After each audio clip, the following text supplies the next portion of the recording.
This design flaw is so critically bad that it makes me not want to use my Ninja Creami. Late last summer, I just had this feeling that this new appliance that came out by Ninja, the Ninja Creami, was going to be a massive hit. So over the holidays, I tested a lot of recipes, I did a lot of just appliance testing, and I learned a lot about the Ninja Creami.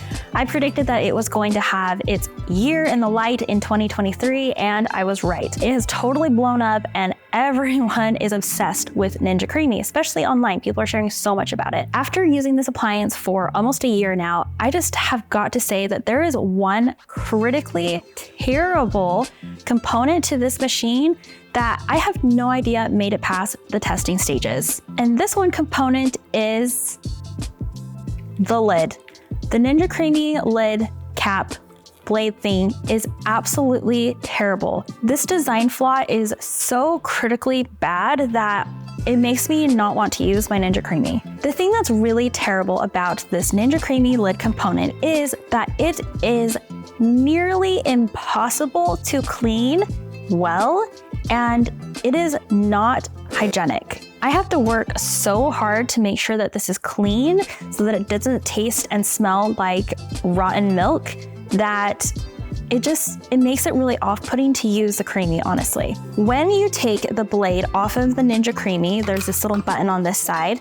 I just take it off.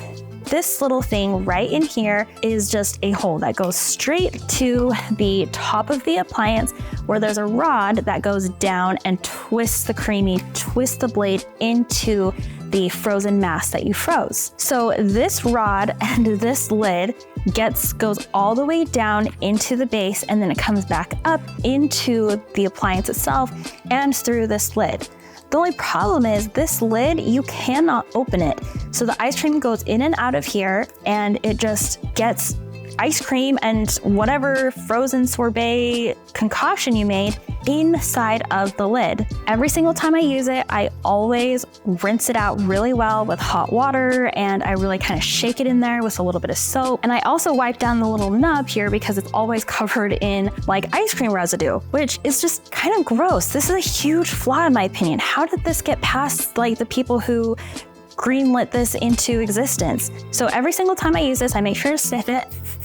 And it usually does not smell well because no matter how much I try, it still does not get everything out of there. And there's no way to really sanitize this lid. So I wanted to see like how well I could really clean it, what was going to be the best way to clean it.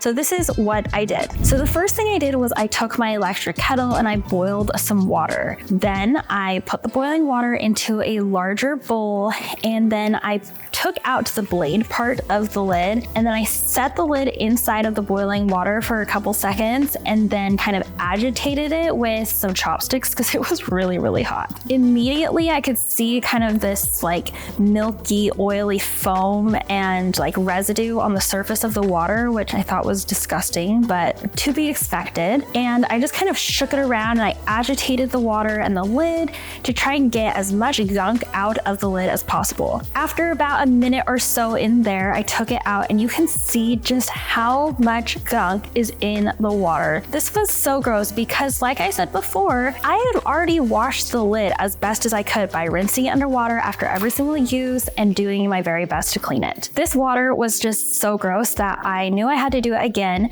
So I dumped that water out and I did it a second time. This time, however, you can see some stuff does still come out, and I noticed that there was this little rubber gasket right here that I wanted to try and take out because a lot of residue was coming from that spot. So I carefully took out the gasket like this, and I made sure to note that the side with the ridges like this was the side that stays up facing the outside of the machine. So you can see in here that there's still like gunk in there, and I wanted to take this gasket out, this rubber seal, and kind of wash it. You can see that there's some residue on there from the last time I used it. So I took that out, shook out the lid inside of the really hot water, agitated it some more, and more stuff came out of it. From here, I just let this sit out to dry, shook out as much as I could. I rinsed it under cold water, and I mean, it worked pretty well. well, but there's still stuff in there. Like I can see and I can tell that it's not completely clean.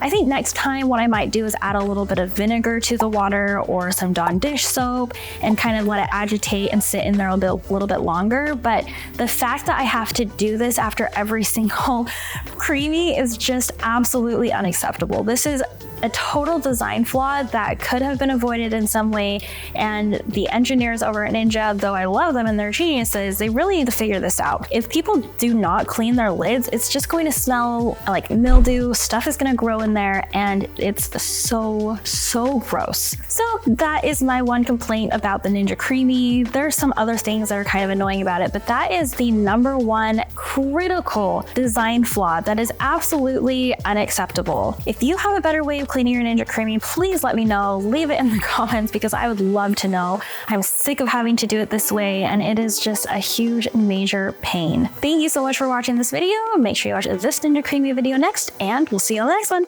Bye.